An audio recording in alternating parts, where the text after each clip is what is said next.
సమూయేలు 2వ గ్రంథము 7వ అధ్యాయము. యెహోవా నలుదిక్కుల అతని శత్రువుల మీద అతనికి విజయమిచ్చి అతనికి నెమ్మది కలుగచేసిన తరువాత రాజు తన నగరయందు కాపురముండి నాతానును ప్రవక్తను పిలువనంపి, నేను దేవదారు మ్రానుతో కట్టిన నగరయందు వాసము చేయుచుండగా దేవుని మందసము డేరాలో నిలిచియున్నదనగా, నాతాను, యెహోవా నీకు తోడుగానున్నాడు, నీకు తోచినదంతయు నెరవేర్చుమనెను. అయితే ఆ రాత్రి యెహోవా వాక్కు నాతానునకు ప్రత్యక్షమై సెలవిచ్చినదేమనగా, నీవు పోయి నా సేవకుడగు దావీదుతో ఇట్లనుము, యెహోవా నీకాజ్ఞ ఇచ్చున్నదేమనగా, నాకు నివాసముగా ఒక మందిరమును కట్టింతువా? ఐగుప్తులో నుండి నేను ఇశ్రాయేలీలను రప్పించిన నాట నుండి నేటి వరకు మందిరములో నివసింపక డేరాలోనూ గుడారములోనూ నివసించుచూ సంచరించితిని. ఇశ్రాయేలీలతో కూడా నేను సంచరించిన కాలమంతయు నా జనులను పోషించుడని నేను ఆజ్ఞాపించిన ఇశ్రాయేలీల గోత్రములలో ఎవరితోనైనను దేవదారుమయమైన మందిరమొకటి మీరు నాకు కట్టింపకపోతిరే అని నేనెన్నడైనను అనియుంటినా? కాబట్టి నీవు నా సేవకుడగు దావీదుతో ఈలాగు చెప్పుము, సైన్యములకు అధిపతియగు యెహోవా నీకు సెలవిచ్చినదేమనగా, గొర్రెల కాపులోనున్న నిన్ను గొర్రెల దొడ్డిలో నుండి తీసి ఇశ్రాయేలీలను నా జనుల మీద అధిపతిగా నియమించితిని. నీవు పోవు చోట్ల నెల్లను నీకు తోడుగా నుండి నీ శత్రువులనందరినీ నీ ఎదుట నిలవకుండా నిర్మూలము చేసి లోకములోని గనులైన వారికి కలుగు పేరు నీకు కలుగజేసి ఉన్నాను. మరియు ఇశ్రాయేలీలను నా జనులు ఇకనూ కదిలింపబడకుండా తమ స్వస్థలమందు నివసించున్నట్లు దానియందు వారిని నాటి, పూర్వము ఇశ్రాయేలీలను నా జనుల మీద నేను న్యాయాధిపతులను నియమించిన తరువాత జరుగుచూ వచ్చినట్లు దుర్బుద్ధి గల జనులు ఇకనూ వారిని కష్టపెట్టక ఇండునట్లుగా చేసి, నీ శత్రువుల మీద నీకు జయమిచ్చి నీకు నెమ్మది కలుగజేసి ఉన్నాను. మరియు యెహోవానగు నేను నీకు తెలియజేయునదేమనగా, నేను నీకు సంతానము కలుగజేయుదును. నీ దినములు సంపూర్ణములగునప్పుడు నీవు నీ పితరులతో కూడా నిద్రించిన తరువాత నీ గర్భములో నుండి వచ్చిన నీ సంతతిని హెచ్చించి రాజ్యమును అతనికి స్థిరపరిచెదను. అతడు నా నామ ఘనత కొరకు ఒక మందిరమును కట్టించును. అతని రాజ్య సింహాసనమును నేను నిత్యముగా స్థిరపరచెదను. నేనతనికి తండ్రినేయుందును, అతడు నాకు కుమారుడైయుండును. అతడు పాపము చేసిన ఎడల నరుల దండముతోనూ మనుషులకు తగులు దెబ్బలతోనూ అతని శిక్షింతును గాని, నిన్ను స్థాపించుటకై నేను కొట్టివేసిన సౌలునకు నా కృప దూరమైనట్లు అతనికి నా కృప దూరము చేయను. నీ మట్టుకు నీ సంతానమును నీ రాజ్యమును నిత్యము స్థిరమగును, నీ సింహాసనము నిత్యము స్థిరపరచబడును అనెను. తనకు కలిగిన దర్శనమంతటిని బట్టి ఈ మాటలన్నిటి చొప్పున నాతాను దావీదునకు వర్తమానము తెలియజెప్పెను. దావీదు రాజు లోపల ప్రవేశించి యెహోవా సన్నిధిని కూర్చుండి ఈలాగున మనవి చేసెను, నా ప్రభువా యెహోవా, ఇంతగా నీవు నన్ను హెచ్చించుటకు నేనెంతటి వాడను? నా కుటుంబము ఏపాటిది? ఇంత హెచ్చుగా చేసినదంతయు నీ దృష్టికి కొంచెమై మానవుల పద్ధతిని బట్టి బహుకాలము జరిగిన తరువాత నీ దాసుడనైన నా సంతానమునకు కలగబోవు దానిని గూర్చి నీవు సెలవిచ్చి ఉన్నావు. యెహోవా నా ప్రభువా, దావీదు అను నేను ఇక నీతో ఏమి చెప్పుకొందును? యెహోవా నా ప్రభువా, నీ దాసుడనైన నన్ను నీవు ఎరిగియున్నావు. నీ వాక్కును బట్టి నీ ఇష్టానుసారముగా ఈ ఘనకార్యములను జరిగించి నీ దాసుడనగు నాకు దీని తెలియజేసితివి. కాబట్టి దేవా యెహోవా, నీవు అత్యంతమైన ఘనత గలవాడవు. నీవంటి దేవుడొకడునూ లేడు. మేము వినిన దానినంతటినీ బట్టి చూడగా నీవు తప్ప దేవుడెవడనూ లేడు. నీకు జనులగుటకై వారిని నీవు విమోచించునట్లును నీకు ఖ్యాతి కలుగునట్లును నీ జనులను బట్టి నీ దేశమునకు భీకరమైన మహాకార్యములను చేయునట్లును దేవుడువైన నీవు ఐగుప్తు దేశములో నుండియు ఆ జనుల వశములో నుండియు వారి దేవతల వశములో నుండియు నీవు విమోచించిన ఇశ్రాయేలీలను నట్టి నీ జనుల వంటి జనము లోకమునందు మరి ఎక్కడనున్నది? మరియు యెహోవావైన నీవు వారికి దేవుడువై ఉండి వారు నిత్యము నీకు ఇశ్రాయేలీలను పేరుగల జనులై ఇండునట్లుగా వారిని నిర్ధారణ చేసితివి. దేవా యెహోవా, నీ దాసుడనగు నన్ను గూర్చియు నా కుటుంబమును గూర్చియు నీవు సెలవిచ్చిన మాట ఎన్నటికీ నిలుచున్నట్లు దృఢపరచి, సైన్యములకధిపతియగు యెహోవా ఇశ్రాయేలీలకు దేవుడై ఉన్నాడన్న మాట చేత నీ నామమునకు శాశ్వత మహిమ కలుగునట్లును, నీ దాసుడనైన నా కుటుంబము నీ సన్నిధిని స్థిరపరచబడినట్లును నీవు సెలవిచ్చిన మాట నెరవేర్చుము. ఇశ్రాయేలీల దేవా, సైన్యములకధిపతియగు యెహోవా, నీకు సంతానము కలుగజేయుదునని నీవు నీ దాసుడనైన నాకు తెలియపరిచితివి గనుక ఈలాగున నీతో మనవి చేయుటకై నీ దాసుడనైన నాకు ధైర్యము కలిగెను. యెహోవా నా ప్రభువా, మేలు దయచేయుదునని నీవు నీ దాసుడనైన నాకు సెలవిచ్చుచున్నావే. నీవు దేవుడవు గనుక నీ మాట సత్యము. దయచేసి నీ దాసుడనైన నా కుటుంబము నిత్యము నీ సన్నిధిని ఉండునట్లుగా దానిని ఆశీర్వదించుము. యెహోవా నా ప్రభువా, నీవు సెలవిచ్చి ఉన్నావు. నీ ఆశీర్వాదము నుండి నా కుటుంబము నిత్యము ఆశీర్వదింపబడునుగాక. సమూయేలు 2వ గ్రంథము 8వ అధ్యాయము. దావీదు ఫిలిష్తీయులను ఓడించి లోపర్చుకొని వారి వశములో నుండి మెతెగమ్మాను పట్టుకొనెను. మరియు అతడు మోయాబీయులను ఓడించి పట్టుబడిన వారిని నేల పొడుగున పండజేసి తాడుతో కొలిచి 2 తాడుల పొడుగుననున్నవారు చావవలెననియు 1 తాడు పొడుగుననున్నవారు బ్రతకవచ్చుననియు నిర్ణయించెను. అంతట మోయాబీయులు దావీదునకు దాసులై కప్పము చెల్లించుచుండిరి.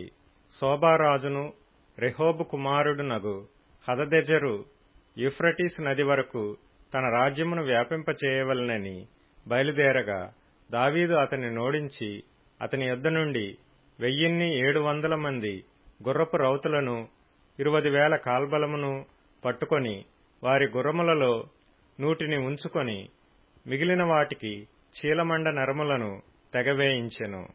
మరియు దమస్కులోనున్న సిరియనులు సోబారాజగు హదదెజరునకు సహాయము చేయరాగా దావీదు సిరియనులలో 22,000 మందిని ఓడించి దమస్కు వశమునున్న సిరియా దేశమందు దండును ఉంచగా సిరియనులు దావీదునకు దాసులై కప్పము చెల్లించుచుండిరి. దావీదు ఎక్కడికి పోయినను యెహోవా అతనిని కాపాడుచుండెను. హదదెజరు సేవకులకున్న బంగారు డాళ్లు దావీదు పట్టుకొని యెరూషలేమునకు తీసుకొని వచ్చెను. మరియు బెతహు, బేరోతై అను హదదెజరు పట్టణములలో దావీదు రాజు విస్తారమైన ఇత్తడిని పట్టుకొనెను. దావీదు హదదెజరు దండు అంతయు ఓడించిన సమాచారము హమాతు రాజైన తోయికి వినబడెను. హదదెజరునకును తోయికిని యుద్ధములు జరుగుచుండెను గనుక దావీదు హదదెజరుతో యుద్ధము చేసి అతనిని ఓడించియుండుట తోయి విని తన కుమారుడగు యోరాము చేతికి వెండి, బంగారు, ఇత్తడి వస్తువులను కానుకలుగా అప్పగించి కుశల ప్రశ్నలడిగి దావీదుతో కూడా సంతోషించుటకై అతనిని దావీదు నొద్దకు పంపెను. రాజైన దావీదు తాను జయించిన జనముల యొద్ద పట్టుకొనిన వెండి బంగారములతో వీటిని చేర్చి యెహోవాకు ప్రతిష్ఠించెను. వాటిని అతడు సిరియనుల యొద్ద నుండియు, మోయాబీయుల యొద్ద నుండియు, అమ్మోనీయుల యొద్ద నుండియు, ఫిలిష్తీయుల యొద్ద నుండియు, అమాలేకీయుల యొద్ద నుండియు, రెహోబు కుమారుడైన హదదెజరు అను సోబారాజు నొద్ద నుండియు పట్టుకొని ఉండెను.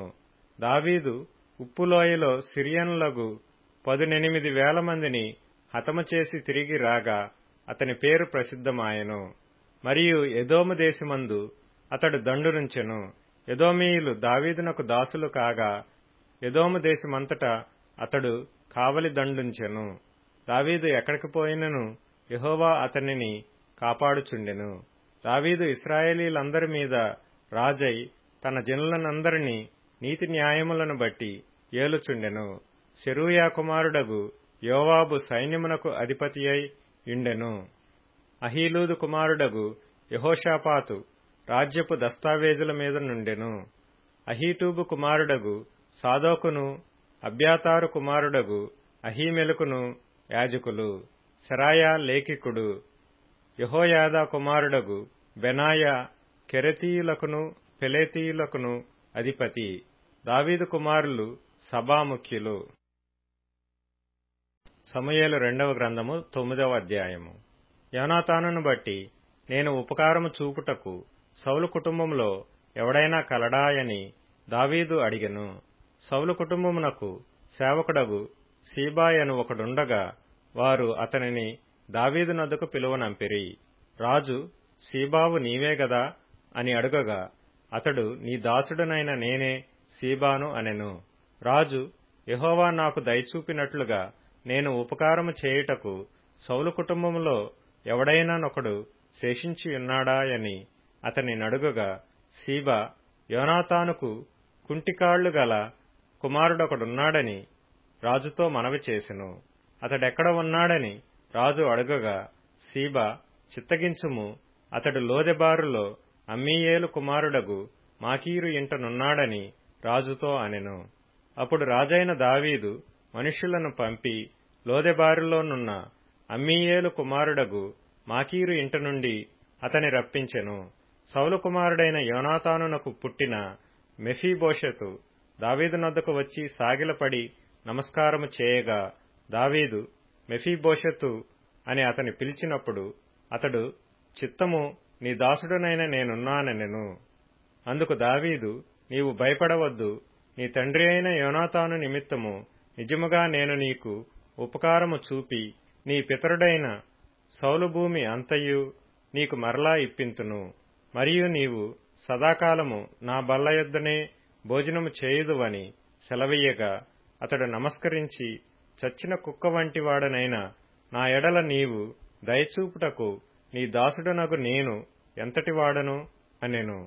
అప్పుడు రాజు సౌలు సేవకుడైన సీబాను పిలువనంపి, సౌలునకును అతని కుటుంబమునకును కలిగిన సొత్తంతటిని నీ యజమానుని కుమారునికి నేనిప్పించియున్నాను. కాబట్టి నీవును నీ కుమారులను నీ దాసులను అతని కొరకు ఆ భూమిని సాగుబడి చేసి నీ యజమానుని కుమారునికి భోజనమునకై ఆహారము కలుగునట్లు నీవు దాని పంట తేవలెను. నీ యజమానుని కుమారుడైన మెఫీబోషెతు ఎల్లప్పుడూ నా బల్ల యొద్దనే భోజనము చేయునని సెలవిచ్చెను. ఈ సీబాకు 15 మంది కుమారులను 20 మంది దాసులను ఉండిరి. నా ఏలినవాడగు రాజు తన దాసునికిచ్చిన ఆజ్ఞ అంతటి చొప్పున నీ దాసుడనైన నేను చేసేదనని సీబా రాజుతో చెప్పెను. కాగా మెఫీబోషెతు రాజకుమారులలో ఒకడైనట్టుగా రాజు బల్ల యొద్దనే భోజనము చేయుచుండెను. మెఫీబోషెతునకు ఒక చిన్న కుమారుడుండెను. వాని పేరు మీకా. మరియు సీబా ఇంటిలో కాపురమున్న వారందరూ మెఫీబోషెతునకు దాసులుగా ఉండిరి. మెఫీబోషెతు యెరూషలేములో కాపురముండి సదాకాలము రాజు బల్ల యొద్ద భోజనము చేయుచుండెను. అతని కాళ్లు రెండును కుంటివి. కీర్తనల గ్రంథం 68వ కీర్తన. నీ దేవుడు నీకు బలము కలగ నియమించియున్నాడు. దేవా, నీవు మా కొరకు చేసిన దానిని బలపరచుము. యెరూషలేములోని నీ ఆలయమును బట్టి రాజులు నీ యొద్దకు కానుకలు తెచ్చెదరు. రేలులోని మృగమును, ఆబోతుల గుంపును, దూడల వంటి జనములును లొంగి వెండి కడ్డీలను తెచ్చునట్లుగా వాటిని గద్దింపుము. కలహప్రియులను ఆయన చెదరగొట్టియున్నాడు. ఐగుప్తులో నుండి ప్రధానులు వచ్చెదరు. కూషీయులు దేవుని తట్టు తమ చేతులు చాచుకొని పరిగెత్తి వచ్చెదరు. సామెతల గ్రంథం 15వ అధ్యాయం. మృదువైన మాట కోపమును మృదువైన మాట క్రోధమును చల్లార్చును. నొప్పించు మాట కోపమును రేపును. జ్ఞానుల నాలుక మనోహరమైన జ్ఞానాంశములు పలుకును. బుద్ధిహీనుల నోరు మూఢవాక్యములు కుమ్మరించును. యెహోవా కన్నులు ప్రతి స్థలము మీద నుండును. చెడ్డవారిని మంచివారిని అవి చూచుచుండును. యోహాను సువార్త. అందుకు వారు, నీవే వాని శిష్యుడవు, మేము మోషే శిష్యులము. దేవుడు మోషేతో మాటలాడెనని ఎరుగుదుము గాని వీడెక్కడి నుండి వచ్చెనో ఎరగమని చెప్పి వానిని దూషించిరి. అందుకు ఆ మనుష్యుడు, ఆయన ఎక్కడి నుండి వచ్చెనో మీరెరగకపోవుట ఆశ్చర్యమే. అయినను ఆయన నా కన్నులు తెరిచెను. దేవుడు పాపుల మనవి ఆలకింపడని ఎరుగుదుము. ఎవడైనను దైవభక్తి గలవాడయ్యుండి ఆయన చిత్తము చొప్పున జరిగించిన ఎడల ఆయన వాని మనవి ఆలకించును. పుట్టుగ్రుడ్డివాని కన్నులెవరైనా తెరిచినట్టు లోకము పుట్టినప్పటి నుండి వినబడలేదు. ఈయన దేవుని యొద్ద నుండి వచ్చినవాడు కాని ఎడల ఏమీయూ చేయనేరడని వారితో చెప్పెను. అందుకు వారు, నీవు కేవలము పాపివై పుట్టినవాడవు, నీవు మాకు బోధింపవచ్చితివా అని వానితో చెప్పి వాని వెలివేసిరి. పరిసయ్యులు వానిని వెలివేసిరని యేసు విని వానిని కనుగొని, నీవు దేవుని కుమారుని యందు విశ్వాసముంచుచున్నావా అని అడిగెను. అందుకు వాడు, ప్రభువా, నేను ఆయన యందు విశ్వాసముంచుటకు ఆయన ఎవడని అడగగా, యేసు, నీవాయనను చూచుచున్నావు, నీతో మాటలాడుచున్నవాడు ఆయనే అనెను. అంతట వాడు, ప్రభువా, నేను విశ్వసించుచున్నానని చెప్పి ఆయనకు మ్రొక్కెను. అప్పుడు యేసు, చూడని వారు చూడవలెను, చూచువారు గ్రుడ్డివారు కావలెను అను తీర్పు నిమిత్తము నేనీ లోకమునకు వచ్చితినని చెప్పెను. ఆయన యొద్దనున్న పరిసయ్యులలో కొందరు ఈ మాట విని, మేమును గ్రుడ్డివారమా అని అడిగిరి. అందుకు యేసు, మీరు గ్రుడ్డివారైతే మీకు పాపము లేకపోవును గాని చూచుచున్నామని మీరిప్పుడు చెప్పుకొనుచున్నారు గనుక మీ పాపము నిలిచియున్నదని చెప్పెను. యోహాను సువార్త 10వ అధ్యాయం. గొర్రెల దొడ్డిలో ద్వారమున ప్రవేశింపక వేరొక మార్గమున ఎక్కువాడు దొంగయు దోచుకొనువాడయ్యున్నాడు. ద్వారమున ప్రవేశించువాడు గొర్రెల కాపరి. అతనికి ద్వారపాలకుడు తలుపు తీయును. గొర్రెలు అతని స్వరము వినును. అతడు తన సొంత గొర్రెలను పేరు పెట్టి పిలిచి వాటిని వెలుపలికి నడిపించును.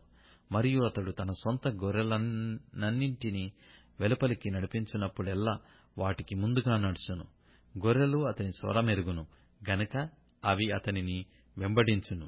అన్యుల స్వరము అవి ఎరుగవు గనుక అన్యుని ఎంతమాత్రమును వెంబడింపక వాని యొద్ద నుండి పారిపోవునని మీతో నిశ్చయముగా చెప్పుచున్నానని వారితో అనెను. ఈ సాదృశ్యము యేసు వారితో చెప్పెను గాని ఆయన తమతో చెప్పిన సంగతులెట్టివో వారు గ్రహించుకొనలేదు.